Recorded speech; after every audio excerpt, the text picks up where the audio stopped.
Learn how to import the TrendDrop catalog to your store. In the TrendDrop app dashboard, click on Available to Import. Select the products that you want to add to your store. Note that you can add all or sort by category, subcategory, and filter. Pay attention to the amount of products shown. If you need to increase it, click on the drop-down menu and choose the desired amount. Click on either Add Selected or Add All to My List. The more products selected, the longer the load time. Next, click My Product List. From here, you can follow the same steps to either add all or add selected. Don't forget to use the drop-down menu to adjust the quantity shown if required.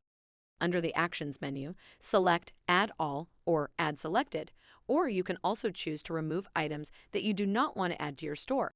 Once the desired option is selected, the products will begin loading to your store. Now click the Product in Store tab.